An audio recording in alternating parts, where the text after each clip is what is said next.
आणि एवढं बहुमत मिळाल्यानंतर सुद्धा राजभवनावरती जायच्या ऐवजी लोक शेतात का जातात, अमावस्येचा मुहूर्त का घेतात, अजूनही दावा का केला जात नाही, हा महत्वाचा प्रश्न आहे. मग यांची थोडक्यामध्ये यांना मानसिकता कळते.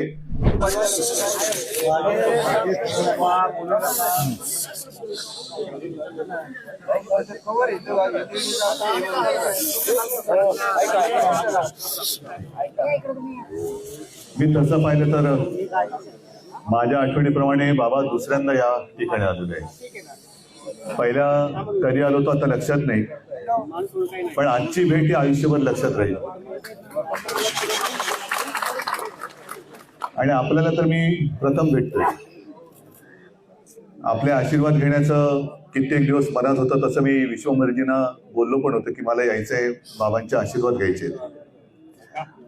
आपलं बोलणं मी लक्षपूर्वक ऐकलं आणि त्यात आपण सुरुवातीला जे बोललात की तुम्ही, आता हे तुमचे शब्द आहेत म्हणून मी वापरतो, म्हातारपण स्वीकारायला तयार नाही. आजही तुम्ही प्रेरणा देतात आम्हाला. माझं मत आहे प्रेरणा कधीच म्हातारी होऊ शकत नाही. मी येताना एक सरकारी ताफा गेला, त्याच्यात जयंतराव तुमचे पूर्वाश्रमीचे नेते होते. महत्वाचा मुद्दा काय की जिंकलेले सुद्धा इथे येत आहेत आणि आम्ही हरलेले सुद्धा इथे येतोय. थोडक्यामध्ये या निकालावरती ना हरलेल्यांचा विश्वास आहे ना जिंकलेल्यांचा विश्वास आहे. जिंकले ते विचारतात त्यांना धक्का, आपण जिंकलो कसं, आणि आम्ही हरलो, आम्हाला धक्का बसला, आम्ही हरलो कसा. याचं कारण स्पष्ट आहे की जे आता आमच्याकडनं आपण वधून घेतलं की सत्यमेव जयते, आता सत्तामेव जयते सुरू झालेलं आहे आणि त्याच्या विरोधात आपण उभे राहिलेलो आहोत. ठीक आहे, आताची सुरुवात आहे. या एवढ्याशा आंदोलनाने काय होणार असं जर कोणाला वाटत असेल तर वणवा पेटवायला एक ठिणगी फक्त कारणीभूत असते. ती ठिणगी आज पडलेली आहे. पैशाचा अमाप वापर झाला हे आपल्याही कानावरती आलं.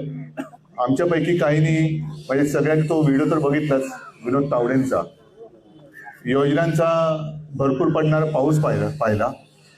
थोडक्यात काय केलं या सरकारने, योजनांचा अनेस्टेशिया देऊन आपलं सत्तेचं ऑपरेशन पूर्ण केलं. महत्वाचा मुद्दा हा असा एक नाही आहेत, अनेक मुद्दे आहेत. त्यातला ईव्हीएम हा एक महत्वाचा मुद्दा आहेच. आणि म्हणून मी मगाचा जो उल्लेख केला की जिंकलेले सुद्धा हरल्यासारखे येतात आणि हरलेले सुद्धा जिंकल्यासारखे इथे येत आहेत, याला एक कारण नक्कीच ईव्हीएम आहे. एक साधा प्रश्न माझा असा आहे, जयंतराव आपण तो मुद्दा घ्यायला पाहिजे.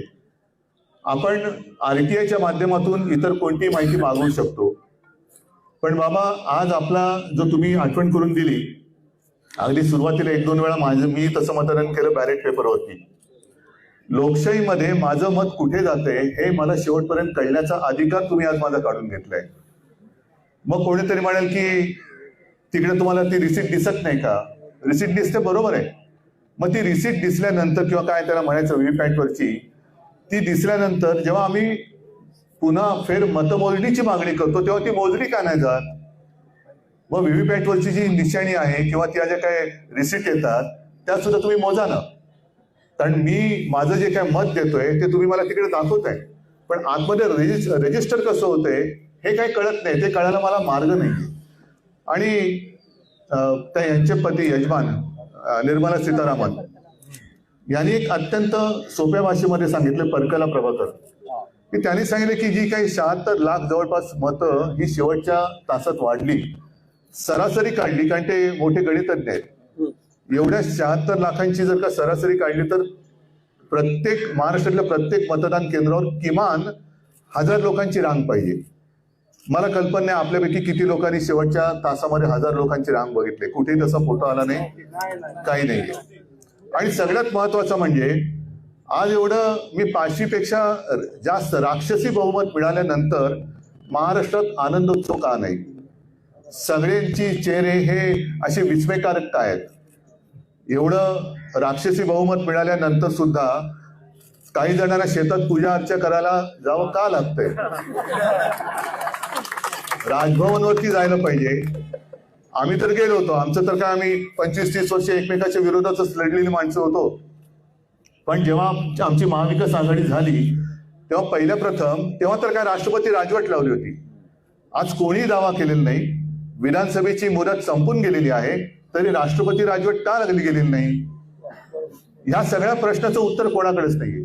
आणि एवढं बहुमत मिळाल्यानंतर सुद्धा राजभवनावरती जायच्या ऐवजी लोक शेतात का जातात, अमावस्येचा मुहूर्त का घेतात, अजूनही दावा का केला जात नाही, हा महत्वाचा प्रश्न आहे.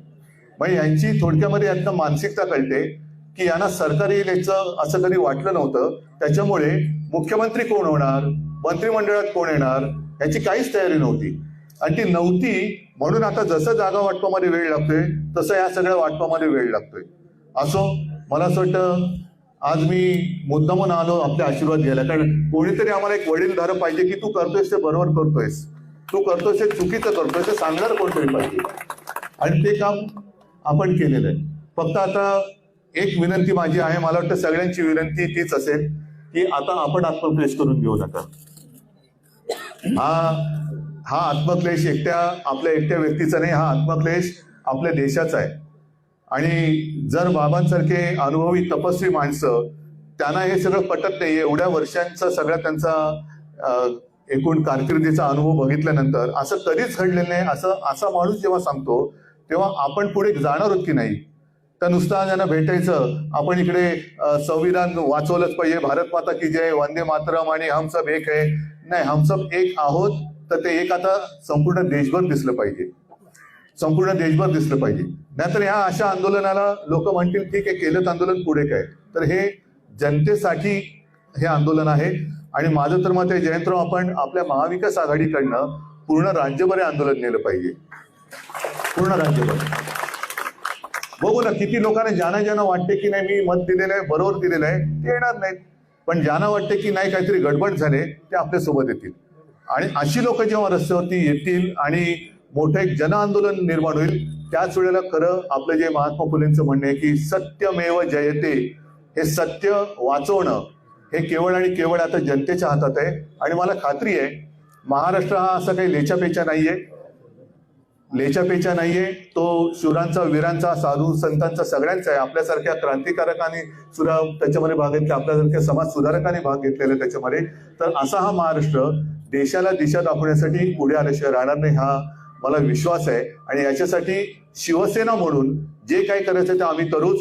पण मला खात्री आहे आमचे महाविकास आघाडीचे सहकारी आता जयंतराव इथे आलेलेच आहेत, ते सुद्धा आणि अगदी काँग्रेस सुद्धा लोकशाही वाचवण्यासाठी रस्त्यावरती आल्याशिवाय राहणार नाही. सगळ्यांना परत धन्यवाद देतो. आणि बाबा, माझी सगळ्यांच्या वतीने विनंती आहे की आपण आता जेवढा त्रास करून घेतला तेवढा पुरे, बाकीचं आंदोलन आम्ही नेतो पुढे.